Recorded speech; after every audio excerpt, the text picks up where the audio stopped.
This is the Women Emerging Expedition podcast, so you can follow the ups and downs and the roundabouts of the expedition and play your part in them.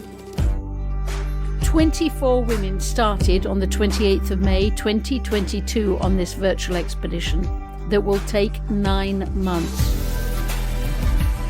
We are women from across the world determined to find an approach to leadership that resonates with women. We'll be successful so that women the world over will be able to say, if that's leadership, I'm in.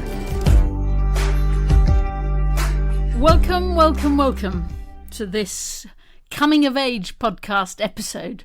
This is our 21st episode, so welcome. Julie Middleton here, expedition leader.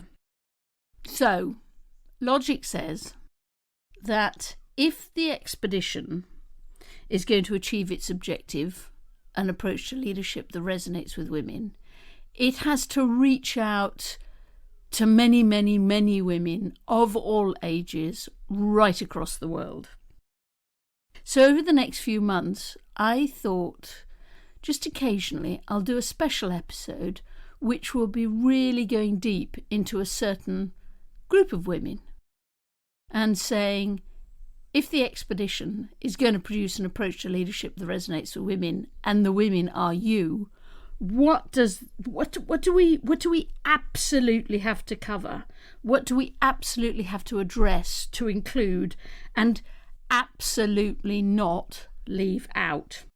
The first group is going to be a group of 17-year-olds in Karachi, in Pakistan. Why? Well, 21st today seems a good idea to talk to 17-year-olds. And because I have a wonderful friend called Laylama in Pakistan, whom I met when she was 14. And she's now grown up. She's 17 now. And I asked her to gather some of her friends from school. She's in her last year of school, so that I could talk to them about what the expedition had to do to resonate to them, to a 17-year-old that's 47 years younger than me, and a 17-year-old in Karachi, which is a very different world from the one that I know. Laylama is a very impressive young woman, as are the women I interview. There's no attempt here to get a representative sample of young 17-year-olds in Karachi.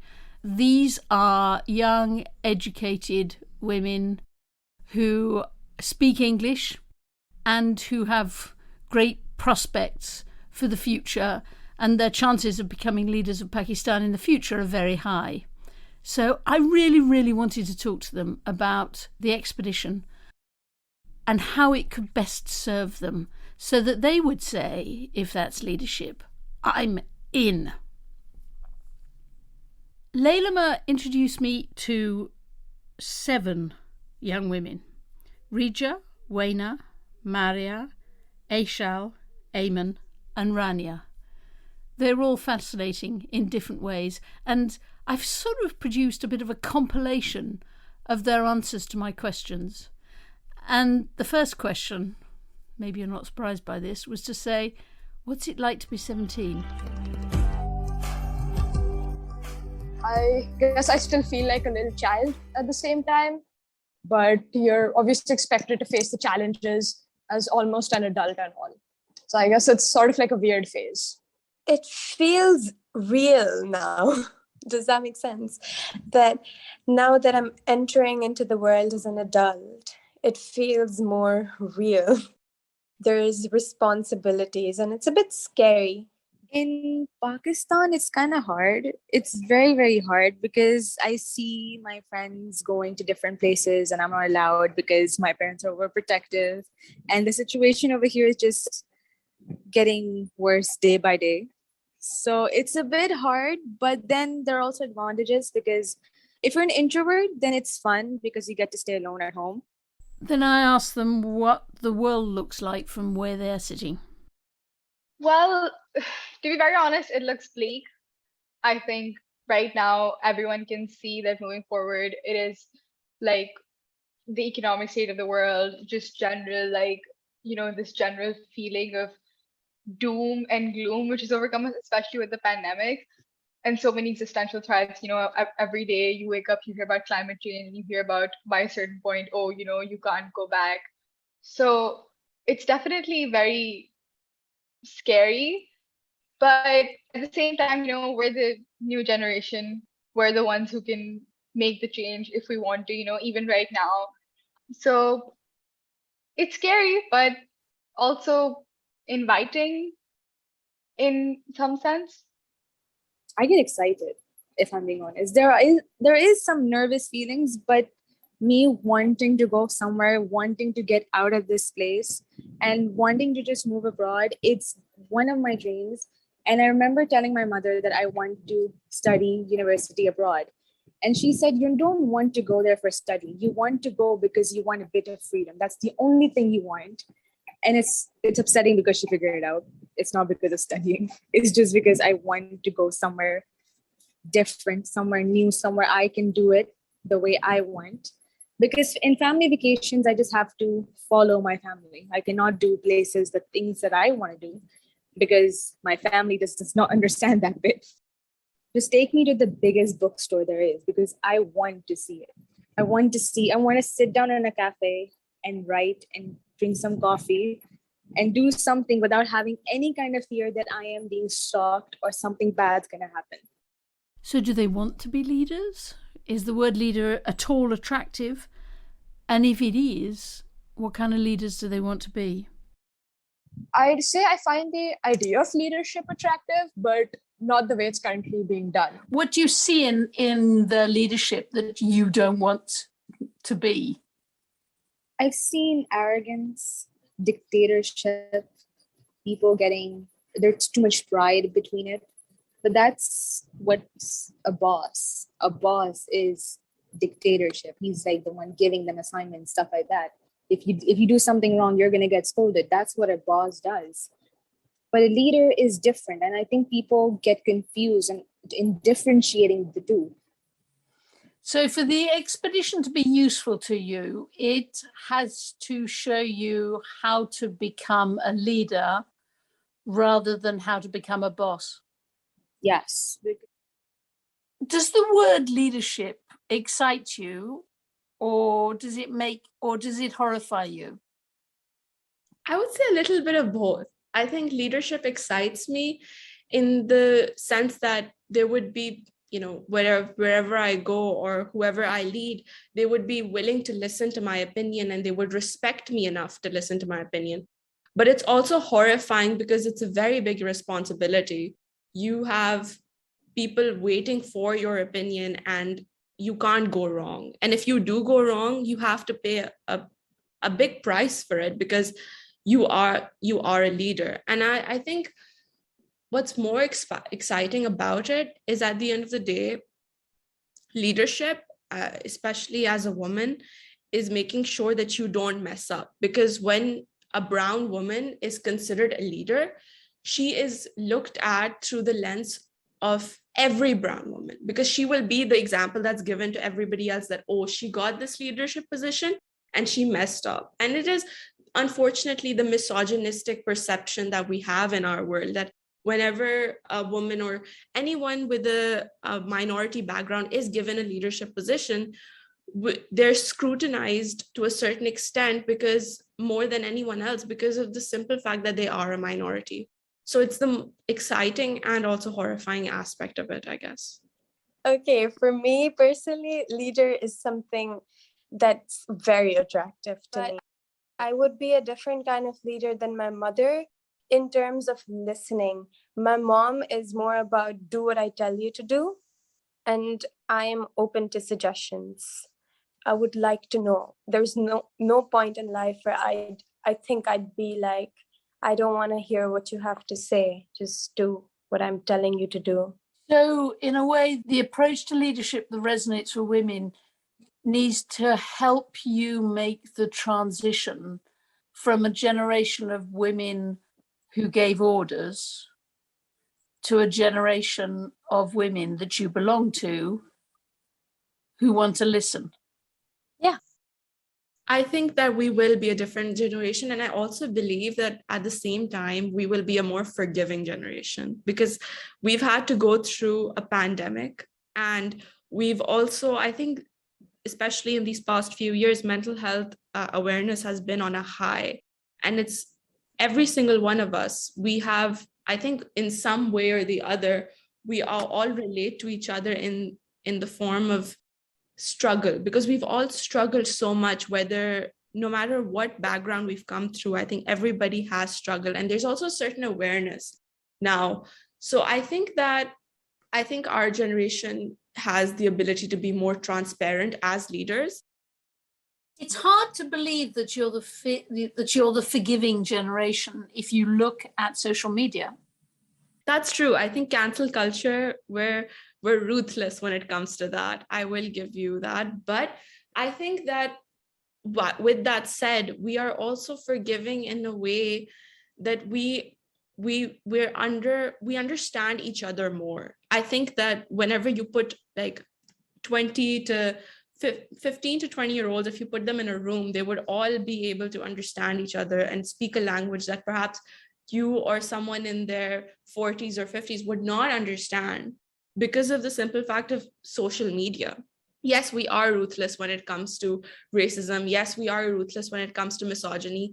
But if you look at how much we've uplifted people, we've uplifted so many different icons, like and so many politicians, like, for example, Alexandria Ocasio-Cortez from America. We've uplifted these women because of the simple fact that we believe in their motto, and we believe in their leadership, and we are also willing to forgive the mistakes that they have done, simply because we know that it makes sense. But yes, we are ruthless when it comes to prejudice, and we're ruthless when it comes to racism. And I think that we're justified in being ruthless about these things, because if we if we let these things slide, then we've seen what happened. We've seen what's happened in the 1990s, 2000s. Racism, if you were not aggressive towards it, if you're not aggressive towards prejudice, it's not going to go away. Yes. Having said that, there's not been a great deal of progress on misogyny. Yeah, that's true. I won't deny that. Especially living in South Asia, I can tell you that there's this factor in South Asia that there's no one's willing to understand. Everybody is speaking, but no one's willing to listen.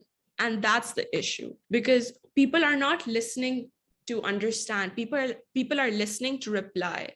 So when you're having a conversation with a man or anyone that's misogynistic, whenever you put a point forward that is valid, the first thing that will come in their mind is, oh, but this is how I'll refute said point. And that entire thinking is wrong. And and we can't even deny the fact that living in Pakistan or India or Bangladesh or Sri Lanka, our systems, and I think that this goes for every single country, is that our patriarchal systems are built to oppress women and minorities, whether we understand that or not. And the only way forward, in my mind, is that we have to dismantle these systems. We have to dismantle these laws in order to move forward as a society.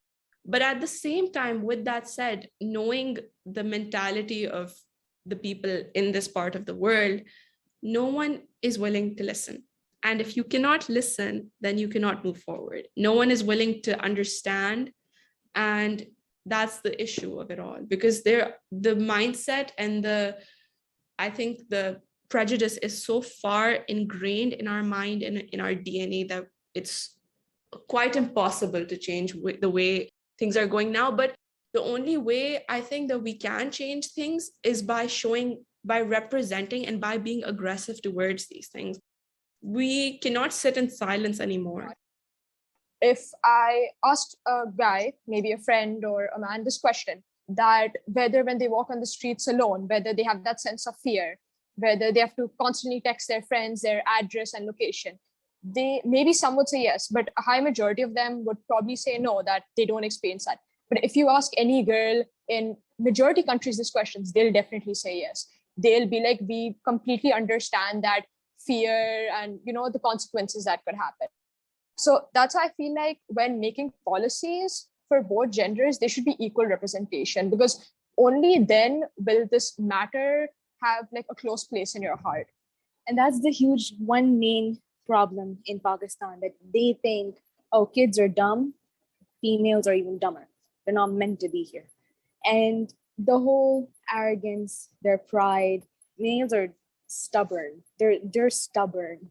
And it runs from generation to generation, and every man is stubborn than a wall. It's like talking to five walls at the same time and just not making any sense of it. Everything, if you just tell them that they're wrong, it just hurts them as if they died. It's like this over dramatic thing, which is pretty annoying. And it's hilarious at times, but this whole point about leadership is going to be hard. And the whole feminism thing that they all started for females to vote. How did that happen? It happened with a huge marching, this and that. There was riot. Same thing with George Floyd incident. Black Lives Matter. It was a huge riot. It started everywhere. And that's how things would happen. We cannot expect women to finally get their freedom, get their leadership when we're just sitting at home complaining because we're not allowed to go. There are different platforms now. Before, we didn't have platforms. We have Facebook, Twitter, Instagram, Snapchat, all those kind of things. Is just that people, females especially, are afraid to just say something. And that's what upsets me, because one person would make a change, but it also depends on like everyone. Because until unless they don't say anything, nothing's gonna happen. I definitely think that there's going to be a very drastic shift, because right now we can see that the world has very quickly, because of technology, social media, access to information, easy access to information, right? There is this drastic shift from like conservatism to liberalism, right? To making sure that everyone has their like human rights. And we know that right now, even in like certain first world countries, which I don't want to name, whisper, the US, a lot of the leaders are,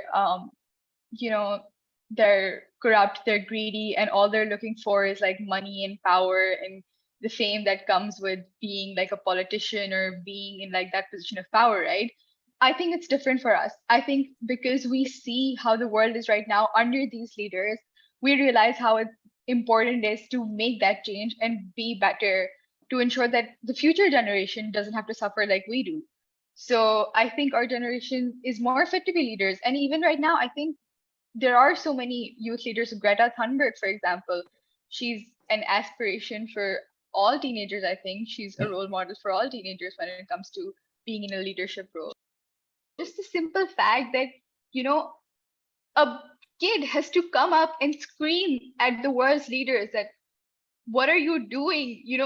Fix yourselves, fix this before it becomes an issue, even without holding any substantial power, right? She speaks from a place from like a place of heart where, you can tell she really believes in the things she's saying, right?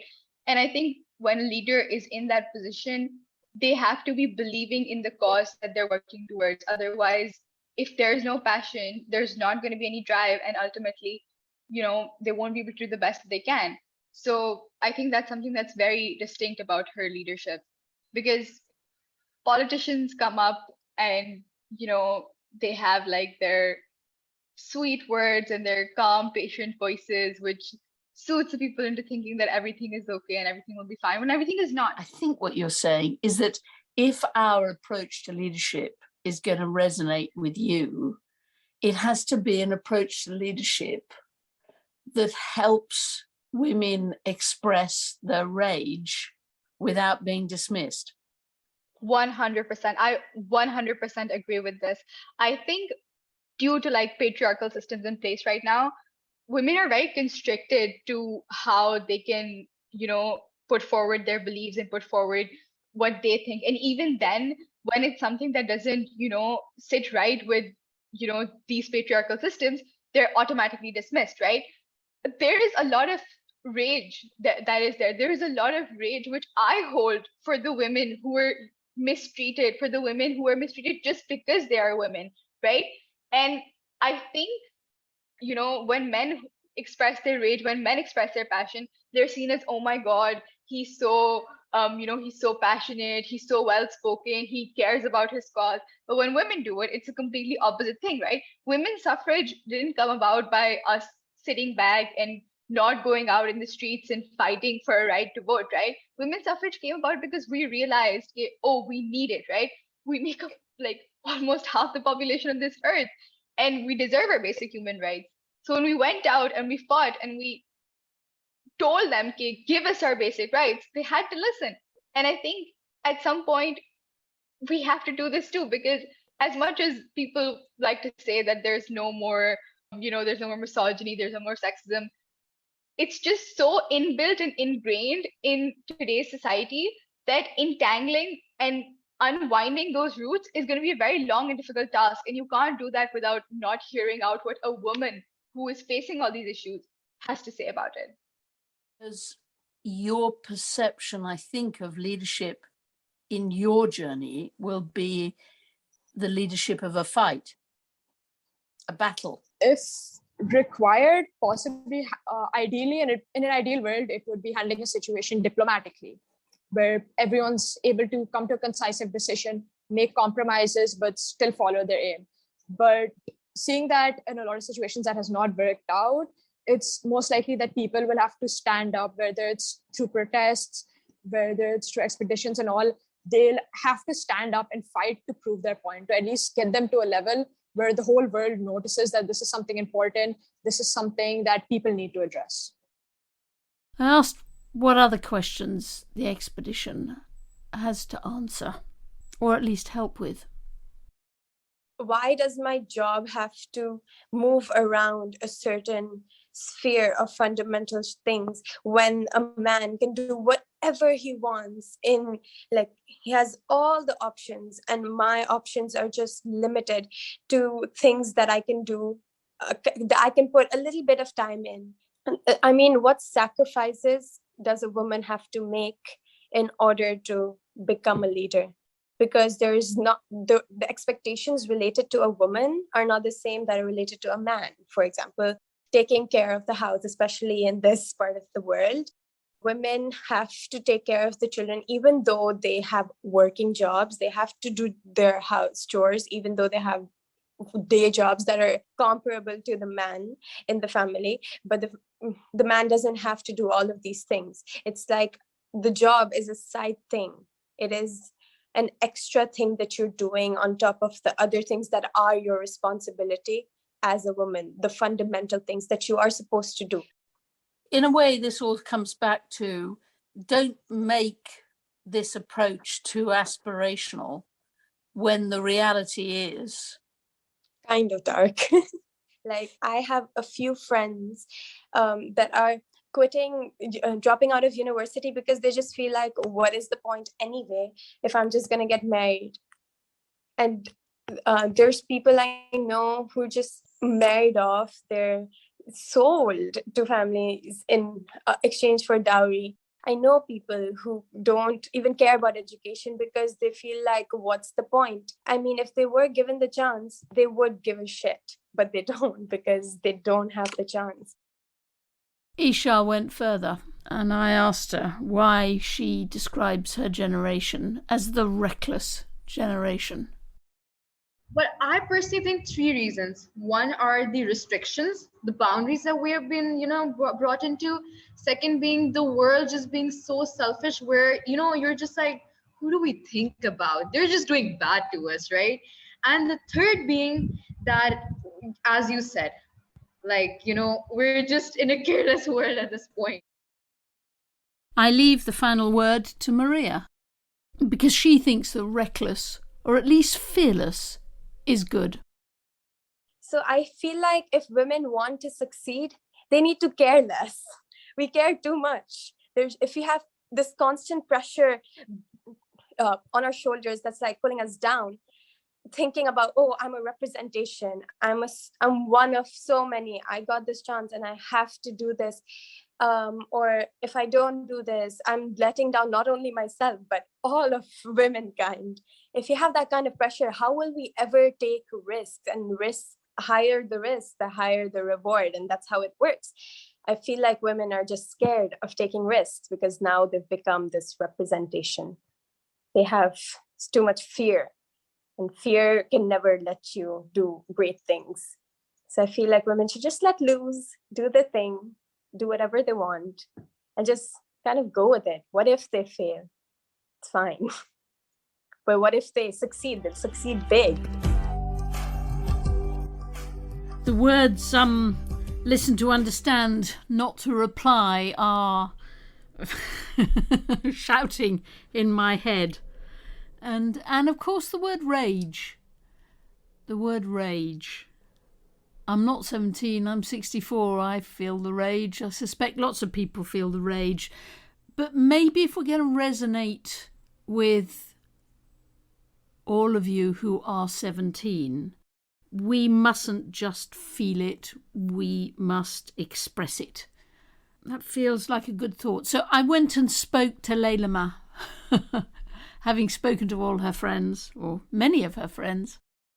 And first I asked her about rage and about listening, because the listening one's interesting, isn't it? One of her friends said that listening was the almost the superpower of her generation, and another of her friends said it was the great weakness of her generation. So I went to Laylama for help on this, and also then to test my thinking after speaking to 6 of her friends. Do you feel that level of rage? Yes. One of your friends says that your generation doesn't listen.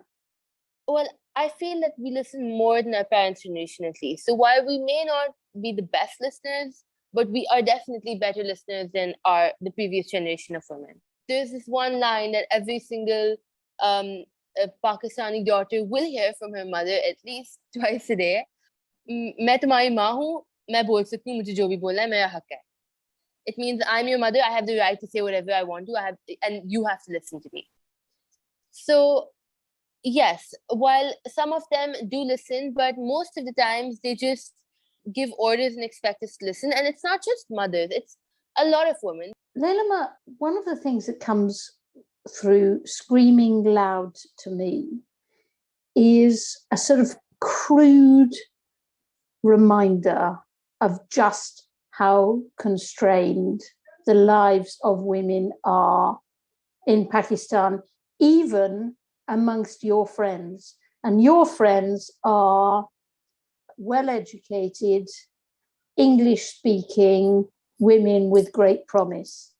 And yet they still describe being effectively locked up in their homes. And they describe the dreams they have of traveling so that they can sit in cafes. And I think sometimes you just forget just how constricted and constrained even very privileged young women feel. Is that right? I completely agree with that, because despite being privileged, we have our own restrictions. There's this stigma in Pakistan that girls are unsafe, girls are weak, girls are vulnerable, they can't be left alone, they can't take care of themselves.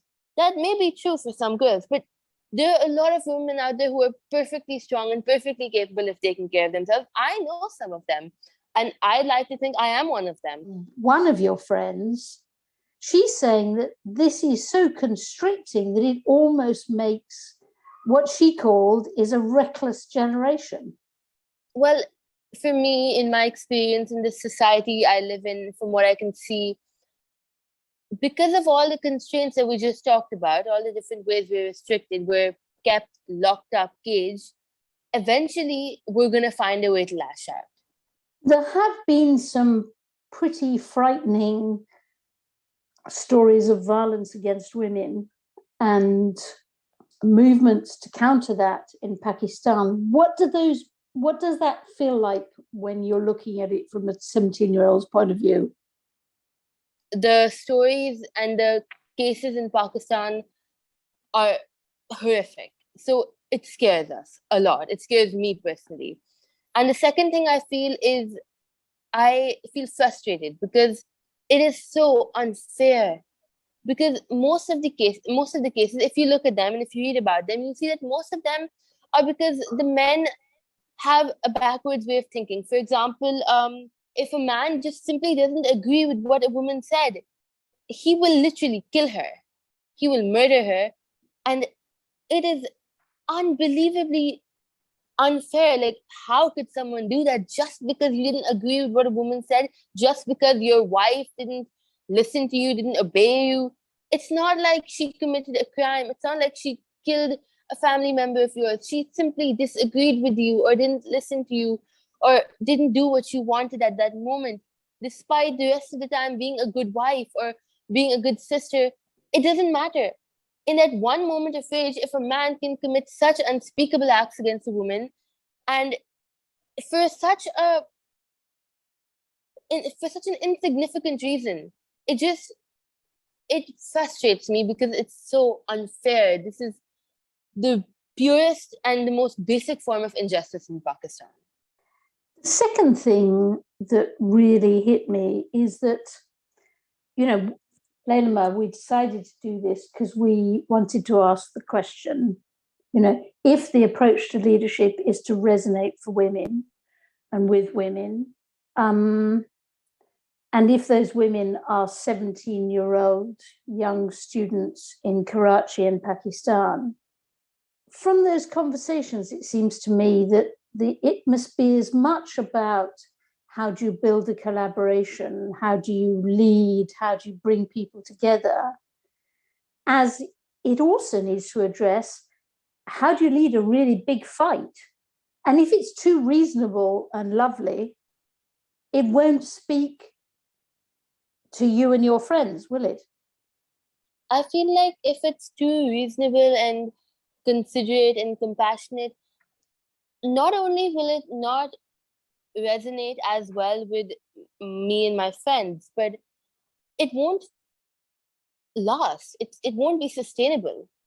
Because in this real present day world, no one can survive no one can succeed, survive, make a change by simply being considerate and being compassionate, being understanding, being lovely. It won't work. So you need a balance. You need to know how to compromise. You need to know how to be respectful, reasonable, kind, just purely kind. But at the same time, you need to know how to stand up for yourself. You need to know how to fight. Otherwise, matter of fact, it won't be sustainable. So it's not just about resonating with 17-year-old students in Pakistan. It's about the leadership itself. It won't be sustainable for anyone, whether it be us, the 17-year-olds, or whether it be a woman from the previous generation or the coming generation. It will not be sustainable for anyone because there is no situation in which only compassion will work, in my opinion. I feel like sometimes, and a lot of the times, especially in today's world, a fight will be necessary. If you don't know how to fight, you won't succeed, especially in this male-dominated world. If you don't know how to fight, you won't succeed. Is Lailama right? To all of you who are 17 around the world, tell us. So thank you, Lailama and your friends. That was really, really helpful. The next time we do one of these, if the expedition is going to resonate, it needs to ... episodes, will be with an extraordinary group of friends of a woman called Rebecca in Botswana. Really powerful leaders in that extraordinary country where women are leaders everywhere. So that we'll do that in August. It's the joy of interviewing at the moment. I'm loving every minute of it. So just a final thought. Do you remember we did the first of the lives with Aisha last week? We've just fixed the second of the lives with Hinamoa on Thursday the 18th of August at 8:30 p.m. UK time. If you want to know more about the details of the live, go to us on Women Emerging on LinkedIn, Facebook, Twitter or Instagram.